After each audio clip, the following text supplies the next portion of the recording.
오늘 하나님께서 우리에게 주신 말씀은 요나서 3장 1절로부터 2절 말씀입니다. 요나서 3장 1절로부터 2절 말씀 봉독하겠습니다. 여호와의 말씀이 두 번째로 요나에게 임하니라 이르시되, 일어나 저 큰 성읍 니느웨로 가서 내가 네게 명한 바를 그들에게 선포하라 하신지라. 아멘. 지난 첫째 부활절이 지난 첫째 주와 두 번째 주 하나님을 향한 믿음을 함께 우리가 생각했습니다. 두째 주간에는 출애굽하고 있던 과정 중에 이스라엘 백성과 모세의 하나님을 바라보는 시선, 그리고 하나님을 안고 있는 마음의 차이를 우리가 보았습니다. 요나 3장 1절과 2절, 오늘은 이 말씀을 가지고 한번 다시 일어서세요. 제가 제목을 한번 이렇게 정해봤습니다. 조금 전에도 우리 교회 이 본당도 틀은 게 히트를 틀었나요? 에어컨을 틀었나요? 아까 틀어놓으셨을 때 히터예요? 에어컨이에요? 그거 모르고 그냥 트신 거죠?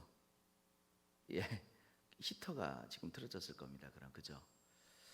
그 얘기는 밖에는 조금 더운 것을 느낄지라도, 따스함을 느낄지라도 안에는 조금 서늘함을 또 느끼고 있다는 뜻이기도 하죠.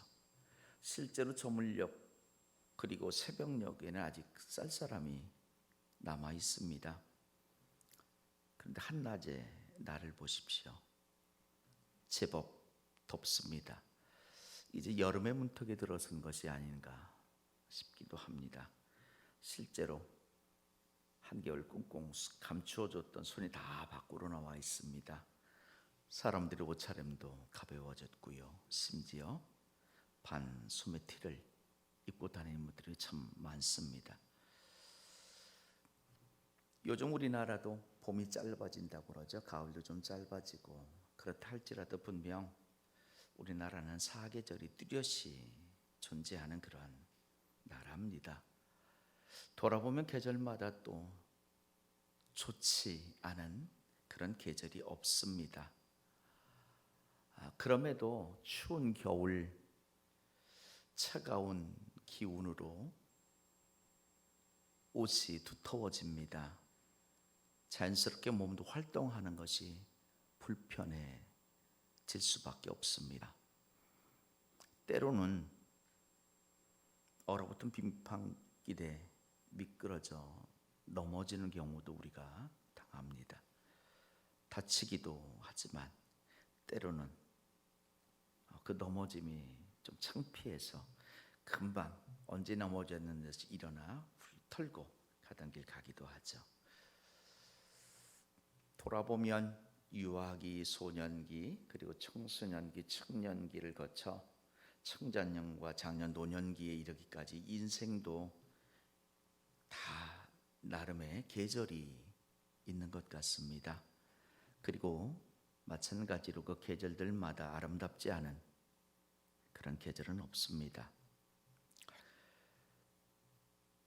인생의 계절마다 상관없이 우리는 삶의 자리에서 여러 가지 다양한 이유 때문에 넘어지기도 합니다.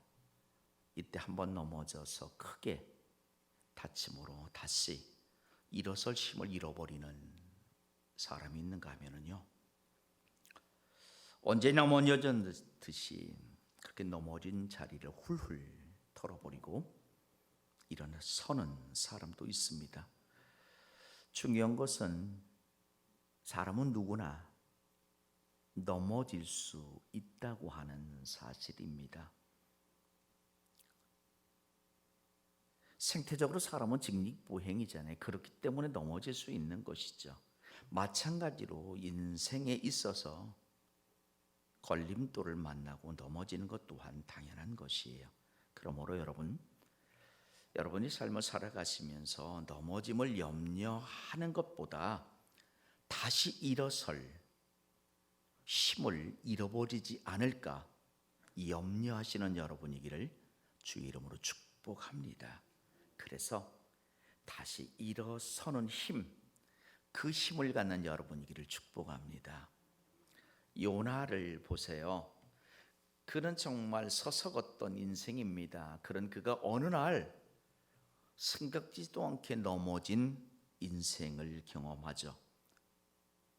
그리고 그 넘어진 인생이었던 그가 다시 일어서는 인생을 경험합니다. 요나서 1장 2절과 3절에 있는 말씀을 보십시오. 그가 처음 하나님의 음성을 듣습니다. 그런데도요, 그는 철저하게 하나님의 음성을 외면한 그런 인생을 살았습니다. 3절을 보면은요, 요나가 여호와의 얼굴을 피하려고 이렇게 말해요. 여호와의 얼굴을 피했다라는 표현을 2번씩이나 반복하여 기록해 놓고 있습니다. 결국 그는 폭풍을 만나 바다에 던져지는 인생이 되고 말았습니다. 요나서 1장 7절을 보니까 폭풍 가운데에 사람들이 말합니다. 우리가 제비를 뽑아 이 재앙이 누구에게 비롯되었는지를 보자는 것이에요. 그리고 9절을 보니까 여러분, 요나가 뽑혔던 것 같습니다. 요나가 이렇게 말합니다. 그가 대답하되 나는 히브리 사람이라 바다와 육지를 지으신 하늘의 하나님 여호와를 경외하는 자로라. 더 나아가 12절을 보십시오. 그는 또한 이렇게 말합니다. 나를 들어 바다에 던지라. 그리하면 바다가 잔잔해질 것이다. 이 모든 원인이 나 때문이라. 실제로 15절을 보십시오. 요나를 들어 바다에 던졌더니 바다가 잔잔해졌습니다. 더 나아가 그는 어떤 인생이 됩니까? 바다에 던져지는 넘어지는 인생이 아니죠. 큰 물고기에게 삼켜지는 인생이 되고 말았습니다. 17절에 성경은 이렇게 말하죠. 여호와께서 이미 큰 물고기를 예비하사 요나를 삼키게 하셨으므로 요나가 밤낮 3일을 물고기 뱃속에 있으니라. 4장밖에 되지 않는 이 요나서는요, 읽을수록 참 재미가 있고요, 읽을수록 맛이 새로워지는 그러한 부분입니다. 특별히 요나서 1장 16절 하반절에 보니까 이런 말씀이 있어요. 여호와께 제물을 드리고 서원하였더라. 배에 타고 있던 요나를 제외한 사람들이 하고 있는 이야기예요. 이 말씀을 탈굼역인 이렇게 말해요. 그들은 해안에 도착하자마자 희생을 드리겠다고 약속했다. 미드라시는요, 더 풍부한 상상력을 기록해 놓고 있어요. 그들은 욥바로 귀환하여 개종자가 되었다는 것이에요. 탈굼역 성경은 뭐냐면요, 바벨론 포로로 살던 그들이 다시 그들의 땅으로 돌아온 적이 있어요. 그 기한이 한 70여 년이 되죠. 그러다 보니까 자연스레 고국의 언어를 잃어버리는 사람들도 생겨나게 됐어요. 그렇기 때문에 하나님의 말씀을 읽어주고 그 말씀을 해석해주는 사람들이 필요했어요. 그게 탈굼역 성경이에요. 느헤미야서를 보면 성전 수문 앞에서 모든 백성들을 모아놓고 말씀을 읽죠. 그때 거기에 보면 많은 사람들이 말씀을 가르쳤더라는 말이 나와요. 그때 그것이 탈굼역 성경을 그들이 이야기해주고 있는 것이에요. 그리고 이 미드라시라고 하는 단어는 원래 조사, 연구라는 단어예요. 그러니까 성경을 문자적으로 해석하는데 그치지 않고 그 의미를 찾아가는 말이 미드라시예요.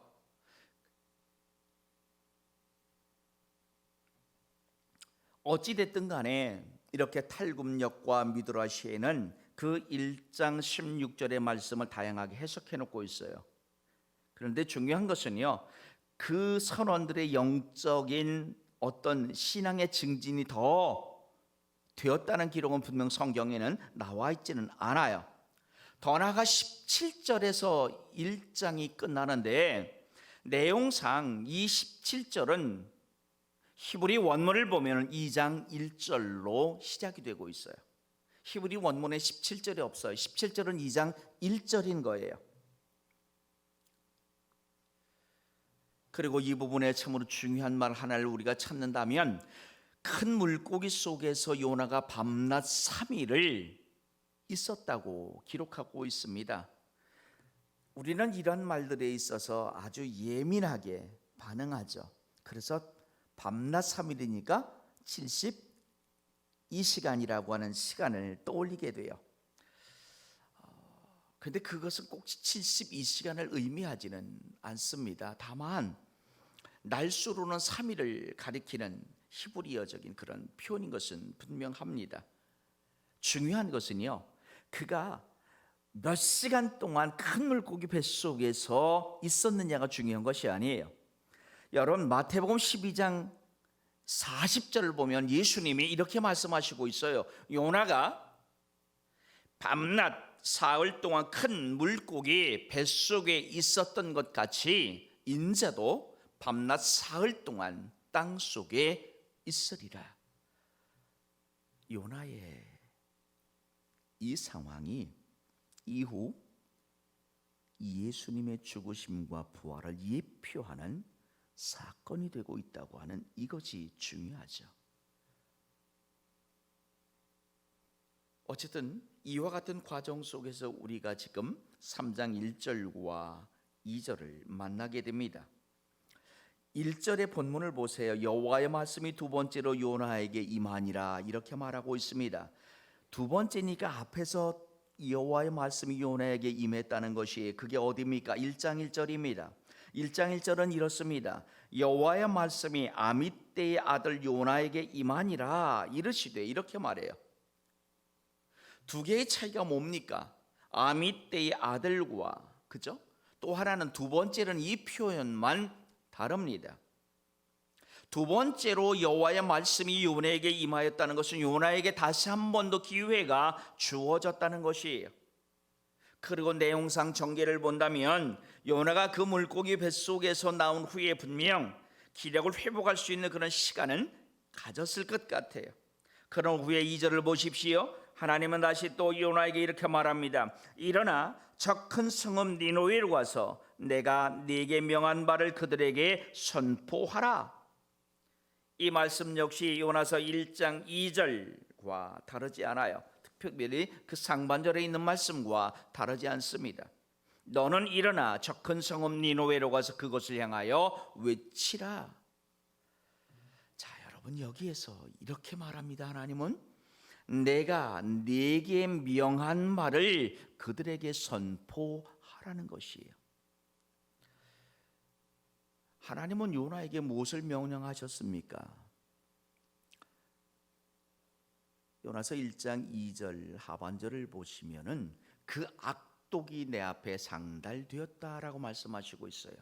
즉 저들의 악한 행위가, 악한 마음과 행위가 하나님이 아셨다는 거예요. 그러니 그 악한 행위를 하나님이 아신다는 것을 이야기하라는 것이죠.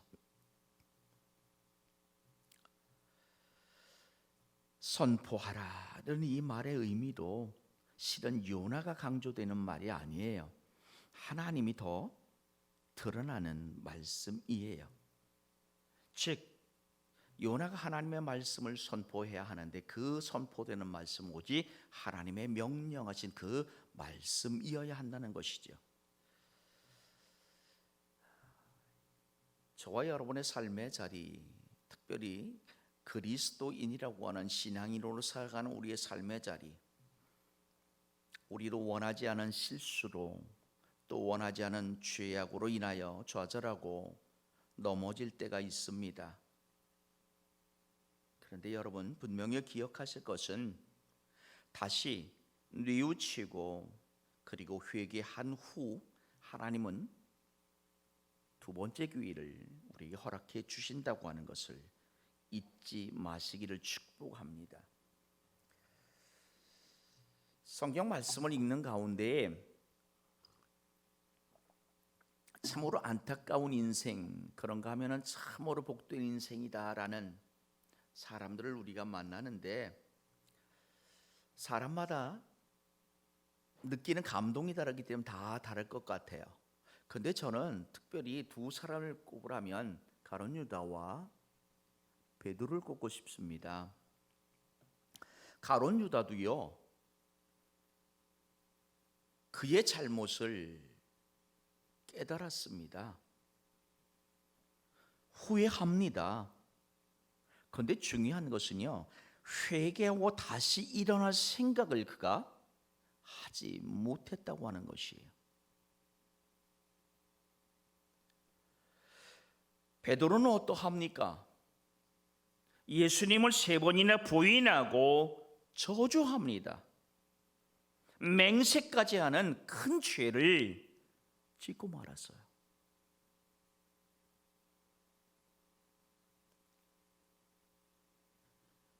큰 차이 없습니다. 그런데 여러분, 베드로는요,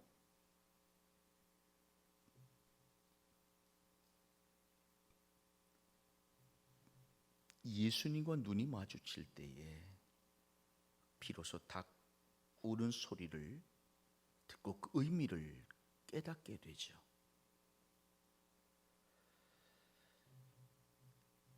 그가 예수님의 눈길과 마주칠 바로 그때에 통곡하며 회개하였다고 하는 사실입니다.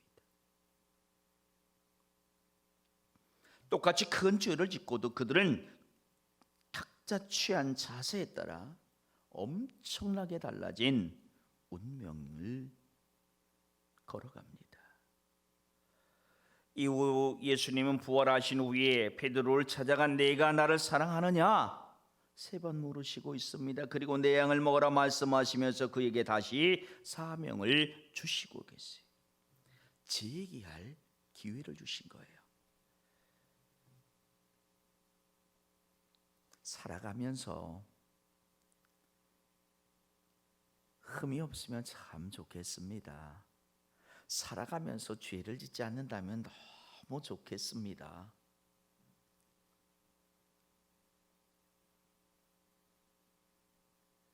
그런데 여러분, 살아가는 그 과정에서 죄를 짓는 것도 나쁘지만 더 나쁜 것은요, 돌이키지 않는 것이에요. 깨닫지 못하는 것이죠. 다시 말하면 주저앉는 그것이 더 나쁜 것이에요. 거듭난 사람도 성령 충만한 사람도 실수할 수 있어요. 죄 가운데 넘어질 수 있습니다. 그러나 철저히 회개하고 돌아설 그때 하나님은 다시 기회를 주십니다. 그러므로 여러분, 실패하거나 넘어짐으로 낙심하고 낭망하지 않는 여러분이기를 축복합니다. 다시 뒤를 돌아보지 않기를 축복합니다. 특별히 실패한 과거에 집착하는 사람은 결코 다시 일어설 수 없습니다. 이사야 43장 18절에서 그래서 하나님은 이렇게 말해 너희는 이전 일을 기억하지 말며 옛날 일을 생각하지 말라. 하나님은 이전 일을 묻지 않으십니다. 다만 현재 삶의 자리에서 우리에게 최선을 요구하시고 지금 우리를 위해 새 일을 행하시고 우리에게 최선의 것을 주시는 분이에요. 변명하고 원망하지 마십시오. 넘어진 원인을 다른 사람 탓으로 돌리지 마시고 원망하지도 마십시오. 오늘 요나가 정말 멋있는 사람이라는 것을 우리는요, 바로 1장 12절 말씀을 통해서 알게 돼요. 그가 대답하되 나를 들어 바다에 던지라. 그리하면 바다가 너희를 위하여 잔잔하리라. 너희가 이 큰 폭풍을 맞는 것이 나 때문인 줄을 내가 아노라. 요나가 폭풍을 만났습니다. 그 폭풍이 다른 사람이 아닌 바로 자기 때문이라고 그는 솔직하게 인정합니다.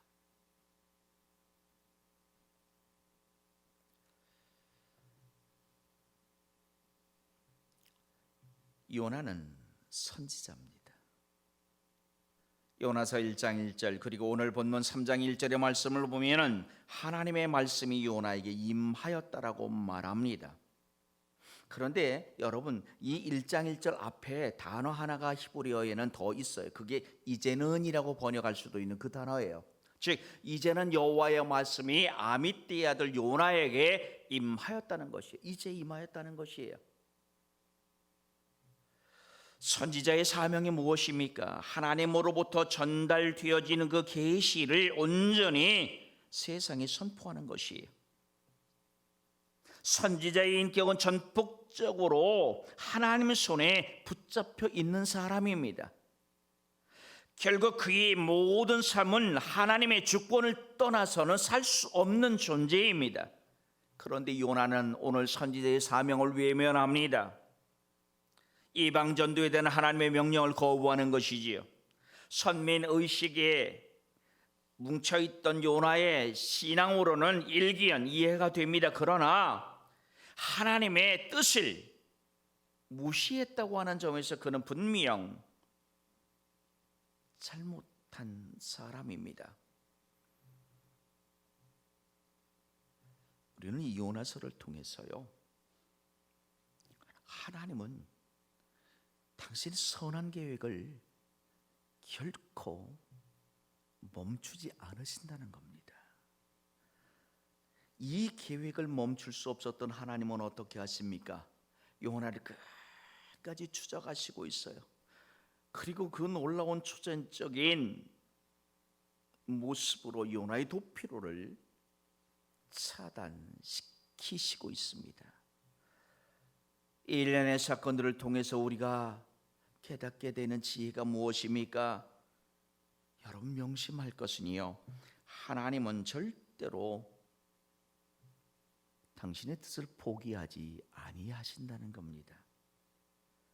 또한 사람에 대한 편견을 갖지 아니하신다라는 것이에요.